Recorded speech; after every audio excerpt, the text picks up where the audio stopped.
Hello there, welcome to the interview. This is Scott Tuzana here, and today I'm joined once again by my friend Tom Terwilliger, author of, I don't know if we can see this clear enough, The 7 Rules of Achievement. Fantastic book. Pick it up on Amazon or your local bookstore.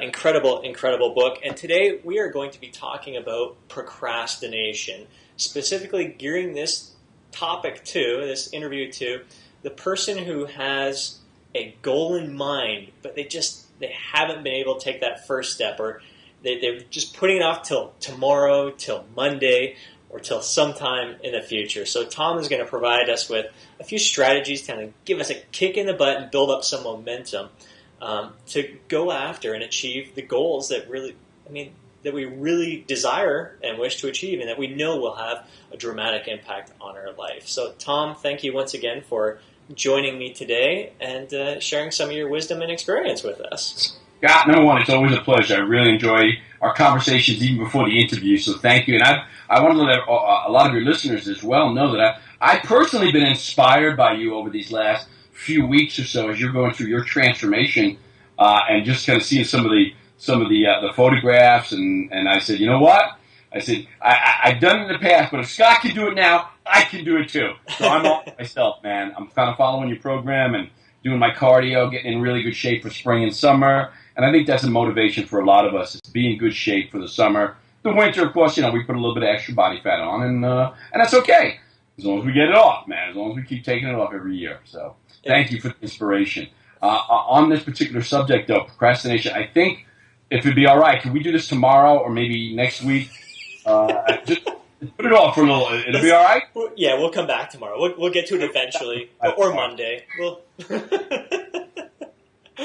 That's great, man. And that's really, I'm glad you brought up my current transformation, because that's really what sparked my desire to kind of get a hold of you once again and talk about this topic, because I had put off this transformation for 6 or 7 months. I had kept saying to myself over and over again, I'm ready, I've got to get going with this, I really want to do this, but it just wasn't happening. I seemed to be putting a few of the pieces together, but never really completely following through. Yeah. I'll kind of get in a little bit more into that later on, but right now I'd like to know if you have any strategies in particular that you have found have really helped your clients or helped yourself kind of get that initial spark, that jump start, get them up off the couch, get moving, and taking that first step towards achieving their goals. Well, yeah, you bring up a great point, is that we get this sort of an idea, and we've got this a goal, and we've taken it from the obscure, I just want to get in good shape, or I just want to lose weight, which is too broad. And we've talked about this in terms of goal setting. You've got to get a little more specific than that. So if you've gotten specific in terms of your goal, which I know you have, Scott, I know a lot of your listeners have as well, but it's still sort of out there. It's in the ether. We've settled it into a specific spot, but we haven't really gotten a plan around it, perhaps. So one of the things that I always recommend is taking an action step immediately once the goal has been really clearly identified, and it's also been decided. Because we can make a goal. We can say, I'm going to be rich, which again is sort of ambiguous, but I'm going to be rich. But then we say, we kind of don't act on it. We don't make a decision on when that's going to happen. We don't create a plan around it. We just know that we're going to be rich someday, Right. And so the first thing that has to happen, once you've really made the decision that this is what you're going to do, whether it's to lose 10 pounds or really shape up those abs, and you get a clear image of what that looks like. The first step, in my opinion, that has always worked for me and a lot of my coaching clients as well, is to write it down and formulate, even if it's just a paragraph, should be more, but even if it's just a paragraph, plan around that. Number one, when is this going to happen? When are we going to begin? What's the second action step? Because the first action step is the taking it from here and putting it on paper. If we don't take an immediate action once the decision has been made, then all the other stuff starts getting in the way. The fears, the doubts, the uncertainties, the busyness, the distractions, right? You experienced this for several months, Absolutely. So the action is that I've made a decision. That's it. I'm going to get in shape. I'm going to have great abs. I'm going to lose weight. So once I made that decision, the first step is to sit down, break out a pad and a pen, and get to work. This is going to require 10, 15 minutes, a half hour, an hour, which is a investment, right? Once you've invested more than just, man, I just got to get in freaking shape. That's it. I'm doing it. I'm just going to do it. I'm going to do it. And then the phone rings and you get distracted. You haven't really got any investment in it yet. So the first step, Scott, is to take it from here, sit down, invest the time in writing it out in terms of, number one, this is the goal. And in my book, I really give a very strong foundation for creating what I call the achievement statement. It's not just a goal statement, it's an actual achievement statement that has to be written in a certain way, in a certain language, so that the universe gets the energy and your mind, your unconscious mind, gets the message. So once you create your achievement statement and then you create a little bit of a plan around it, in other words, here's what I'm going to achieve. I'm going to lose 10 pounds in the next 90 days. There's a brief synopsis of an achievement statement, right? Here's how it's going to start. Tomorrow morning and every morning for the next 8 weeks, I'm going to be in the gym doing a half-hour cardio. I go back that night at 4 o'clock, at 10 o'clock, whatever it might be, and I do a half-hour strength training. So in other words, you've got a plan and you've got a date. Tomorrow. I start tomorrow. Better still is to start today. Right. But that's the first step, man. And there's some other strategies around this. We can talk about those too. But number one, get it from out of here. Take the time, invest the time, get it on paper, formulate a small little plan around that, even if it's working with Scott to help you form that plan. It's got to get done, and it's got to get done now. If you say immediately to yourself, you know what, that's it. I'm losing weight. I'm going to lose weight. I'm going to jump on Scott's program. I'm going to do it. And what I'll do is I'll sit down. I've got about an hour.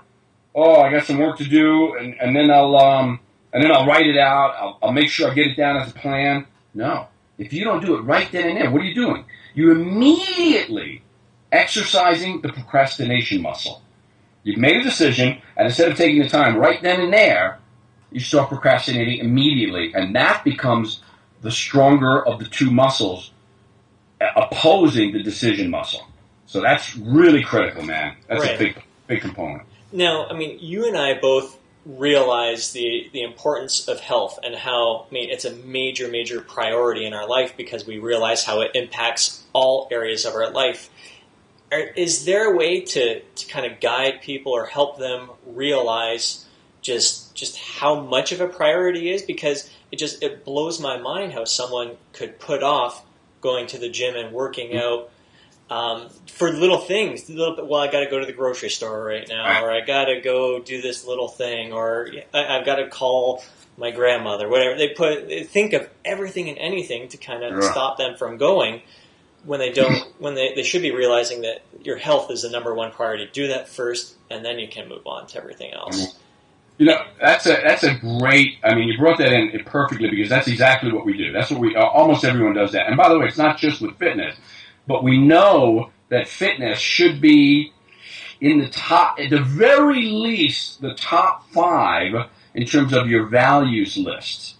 Now, what is the values list? Most people have no clue what their values are in terms of their lists. If we had to say, what are the top 10 most important things to you? What are the things that you would either die for, if you had to? I mean, let's face it, we send men into battle that would kill for certain values, right? Yeah. Freedom is a very powerful value for many people, especially for those soldiers. And so if we identify, if you take the time to identify what your values are, what's really the most important to you, if fitness, health and fitness, your wellness, isn't in the top 5, what happens is it gets pushed down, because if it's not in the top 5, it's unlikely that it's even in the top 10. So what happens is there's all these other values that represent, well, you know, I like spending time with my family. I really enjoy partying. I love hanging out with my bros, and just that connection that I get with my bros or my girlfriends and hanging out and do a little partying. I want to make a lot of money, so I'm working my ass off. You know, every day I spend at least 12 hours a day working because that's how I think I'm going to make more money. So these values, whatever it might be, you know, spirituality, connection to God, family, wealth, hard working, freedom, excitement, adventure. These are different things that might be on people's values list, right? Right. we don't have in the top 5 health and fitness as a really set, number one, not just written on paper. It's like, oh yeah, I wrote it on paper. Health and fitness is a value for me. No, it's really got to be internalized. Are the values that we have in our lives, the ones that are really deeply entrenched in who we are and define who we are, in many respects, dictate our actions on a daily basis. So if you're writing a goal, you're creating a goal that you want to lose weight, you really want to be in great shape for the summer or whatever it might be, if that's not in line with your values, then what you've just done is you've just made a decision to do something that is not really that important to you. And it's going to lead to procrastination. There's no question about it. In fact, one of the things that on my strategy list in terms of tactics for eliminating procrastination is never do anything that you hate doing. Just don't do it. Now, I know that sometimes we have to do the laundry. We got to do it, right? But who doesn't put off doing the laundry? Who doesn't put off doing the dishes? Who doesn't put off these things that's like, I hate doing them, so we put them off, right? Until there's no dishes. There's no clean dishes. I got to do the freaking dishes. There's no clean clothes. When you see somebody who's wearing like this shirt from like 1970, been in the back of the closet, you know that guy's been procrastinating a little bit on doing the laundry. It happened to me the other day, to be honest. So the number one way is to avoid procrastination is to never take on or commit yourself to doing a task that you absolutely hate doing, period. Now, there's ways of shifting the values around that so that those things that you hate doing, like some people, we know that some people just hate weight training. They hate it. Oh, God, how do you do that, man? I just hate weight training. I do yoga or spin or anything else, and that's fun. If we try to convince them that they need to strength train and you got to get in there 3 times a week, chances are they'll last a couple of weeks, maybe a month. During that interim, they procrastinate, miss a few sessions, and they just don't do it. Right. Unless there's a way, and you ask this question, how can we convince people, or how can they be convinced themselves of the importance of this stuff so that that value comes from number 11 or number 12 or number 9, whatever it might be, and shifts up to the top 5 list in your values. Which, by the way, we've seen it happen. I mean, we've seen people even you, for example, Scott, your value for really being lean and cut and a prime example of what can be achieved has shifted from maybe, I'm going to guess somewhere in the area, really important because this is your lifestyle, is what you do also for a living, but has shifted from somewhere maybe 3 or 4, perhaps to even number 2. It's like the most important thing. There's things you're sacrificing right now to get in the kind of shape during your transformation cycle that you wouldn't have sacrificed a few months ago, right? Right, exactly. Some of those things might be even time with your family, especially quality time, because you got to eat a certain way, you got to train at a certain time, you got to do certain things. So it does shift for everybody. For someone who's been obese for several years and they've made a decision, it suddenly shifts back up to near the top. Mm-hmm. But then something will get in the way and start to drive it back down to the bottom unless we really identify the importance of this. And Scott, there's really very little way for me to answer this question in terms of how can people really learn to identify and deeply entrench the value of health and fitness so that they don't miss workouts, so they don't struggle to eat the way they're supposed to. There's very little that you and I can really do in terms of inspiring people, motivating people, beyond what it is that they're willing to accept for themselves in that respect. They just won't do it. I recently had 3 examples of people that I've lost in my life. One was a great mentor of mine. His name was Tony Pandolfo. He was the first bodybuilder I ever met. He owned the athletic club that I started training at, Future Man Gym. Great guy. He became my mentor, truly. And he led me down just the right path to success because he was more than just a bodybuilder. He was a coach. He was a great coach. And I recently lost him. He died of a heart attack. And the reason I bring this up because he was the 3rd person that I should have called before. I had gotten Tony's number from a friend about 2 months ago on Facebook. And I said, I got to call Tony. I've got to call Tony. I wrote about him in the book. He never got a copy. He never saw it even. And I kept saying, I'm going to call him. I'm going to call him. I'm going to call him. And every Saturday would come along. I get busy. It's a gorgeous day. I want to get out. And then I get the news that he had passed away. And this was the third time this happened to me this year, where I lost people, and I put off calling them, and then the regret starts. I should have called, you know? Right. And this is the type of things that people experience with their health, with their wellness. I should have gotten into the gym. I should have eaten better.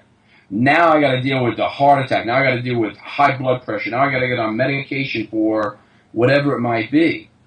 But the only way for them to either begin to align those values and see the importance is to have an experience where they're slapped in the face by it, or they witness it happening, or they simply create the scenario in their mind. Right. I never want that to happen to me. I refuse to. That's it. I'm never going to go through that disease or poor health or feeling a lack of energy and not being able to be who I want to be. And I'm just not going to let that happen. A powerful decision has to be made at some point, either from witnessing it or experiencing it or creating the concept in your own mind. You just say, that's it, man. No more. Right. I'm never going to get it. I'm never going to get a message in my own mind, my own unconscious, that, you know what, I need to call Scott. I'm going to give him a call, and then not do it. Yeah. God forbid you won't be here tomorrow. I want to do it. Maybe I'm going to call and your number has changed. I should have called him before his number was changed. Anything. Now I can't reach the guy. So I got to be honest with you. I mean, that's my long-winded answer to how can we really help people understand the value and entrench that so that they use it as motivation.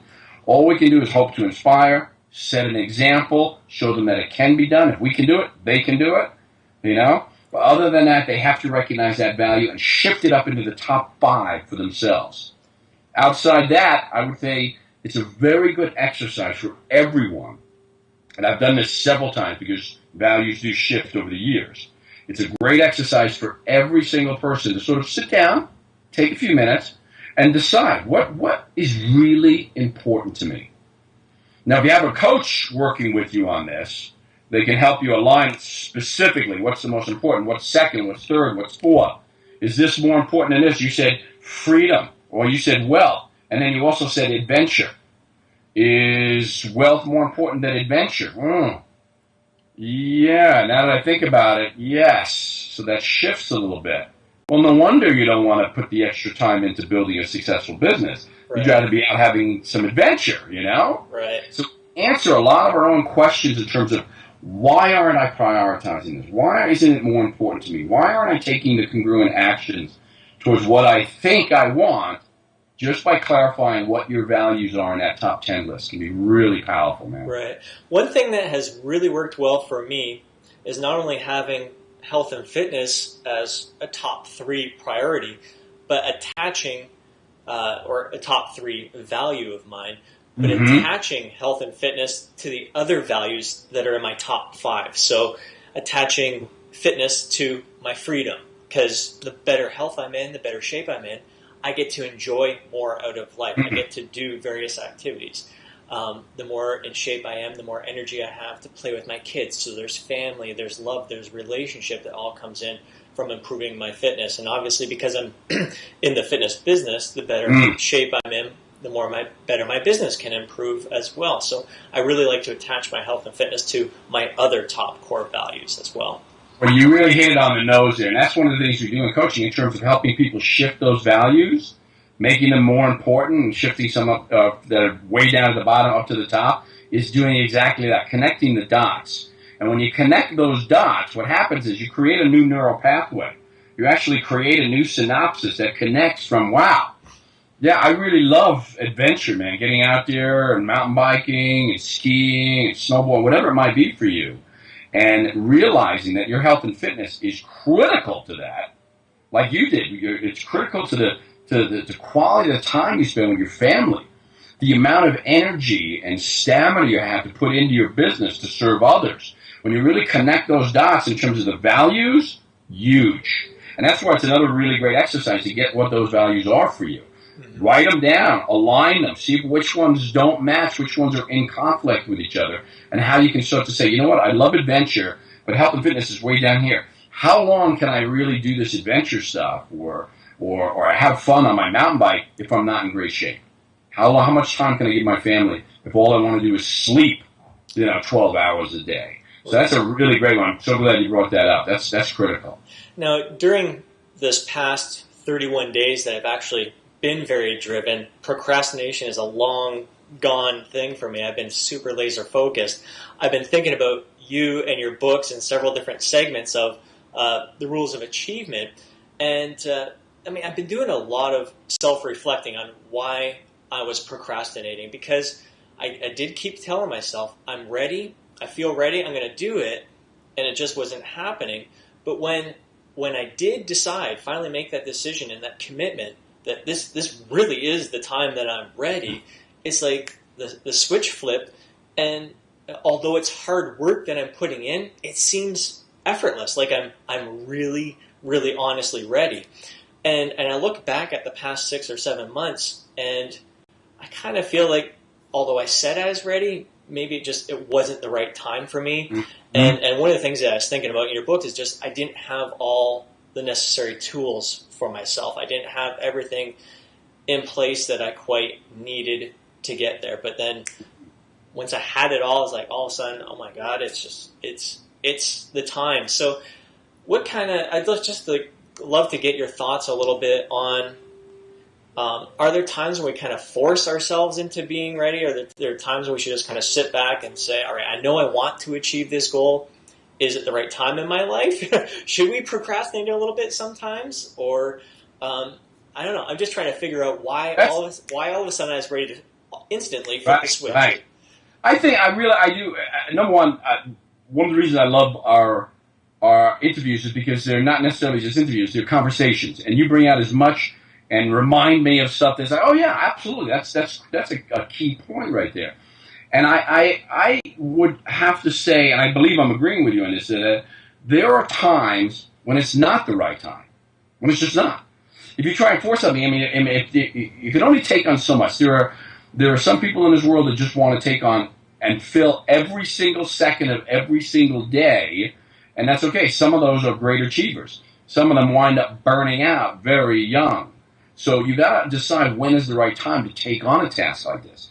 If, for example, you just started, and this could be for any task, but in this particular case, we're talking about fitness and getting in shape and peak performance levels.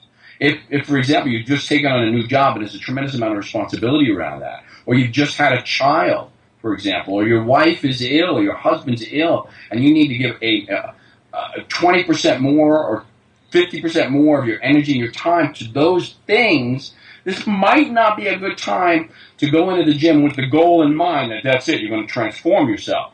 It would be a good time to just maintain your energy, stay fit, make sure you don't neglect that completely. But in terms of achieving something extraordinary, there are going to be the right times and going to be the wrong times. Right. And sometimes and it's interesting because the unconscious mind is such a powerful force in terms of our taking action or disempowering us from taking action.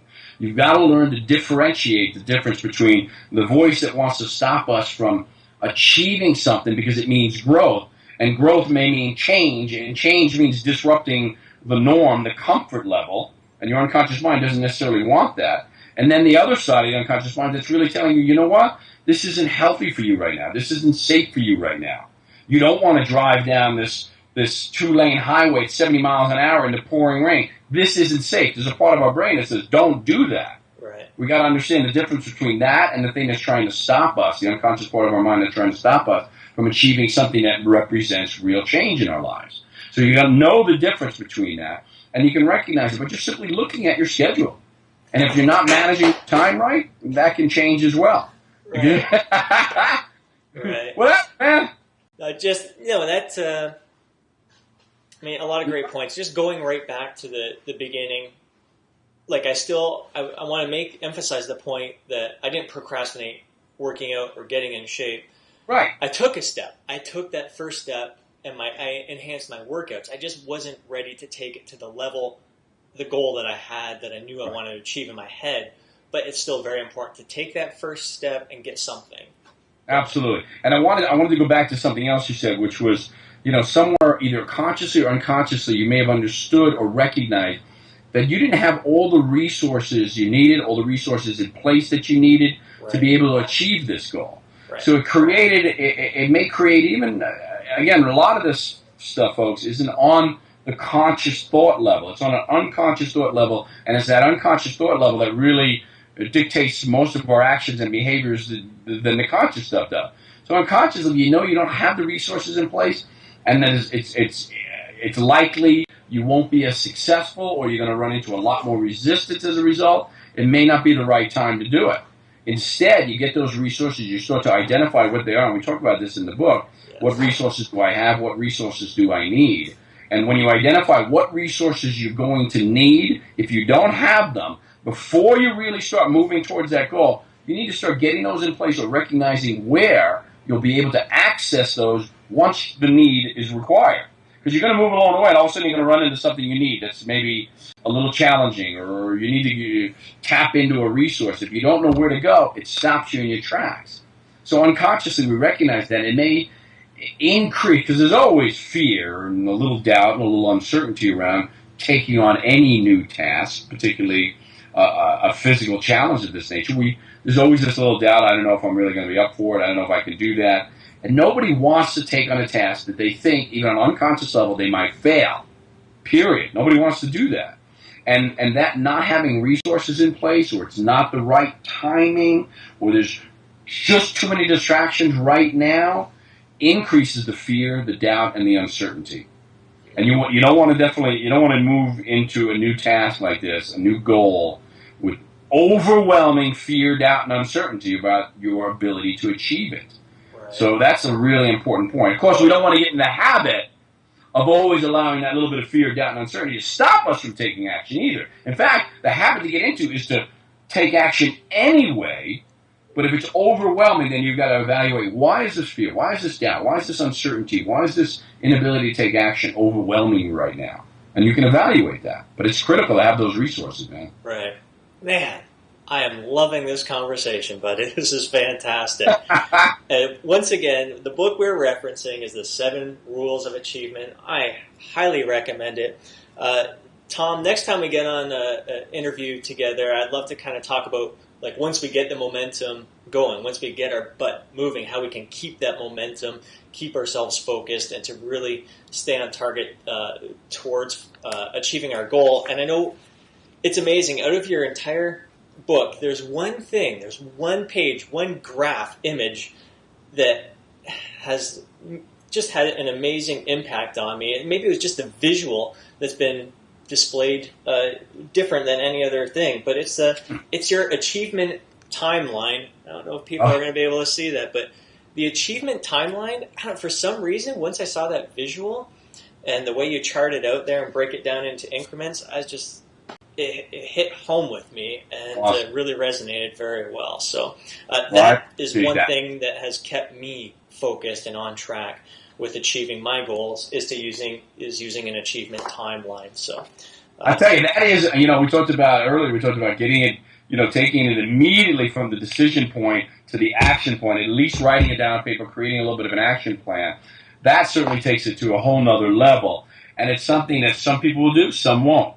If in the past you've struggled with achieving your objectives, your goals, or you've allowed fear, doubt, and uncertainty to stop you along the way, more than not, because it's going to happen to all of us at some point, but if it happens more often than not, then you got to take a look at things like that. Managing your time, managing your energy, creating a graph that says, here's where I'm going to be at this certain time, here's what I have to have at this, in terms of your resources. I think I give an example of a gentleman who's going to be climbing the volcanoes in South America somewhere. And that was a real guy. It was a real coaching client of mine that went through this exact process because he had so much fear around it. So I'd love to spend some time talking about that. It is primarily about time and priority management, but there's a lot of energy management component in that as well. So I'd love to chat about that next time. Fantastic. Once again, Tom, thank you so much for your time. This has been an awesome conversation. I'm sure the people watching this and listening to it have gained some very powerful insights. So I appreciate you taking the time. I appreciate it, Scott. I think it's probably pretty obvious to everyone watching this, why you've been so successful and why you're successful at the transformation that you're going through literally right now and inspiring others to go through as well. I think it's pretty obvious why you're successful at that, and I hope a lot of people are really tuning into it and using those resources and things that you use in your life to be able to achieve the success in their own life. So go get them, guys. Stop the regret. Don't take on anything you absolutely hate. Align your goals, write them down, make sure you're clear, and just take that first action. And believe me, it's going to feel like a huge weight lifted off your back. And then you can add some more for some squats. That's cool, too. Fantastic, Tom. Well, until next time, thanks a lot, and have yourself an awesome day, buddy. You too. Take care, everybody.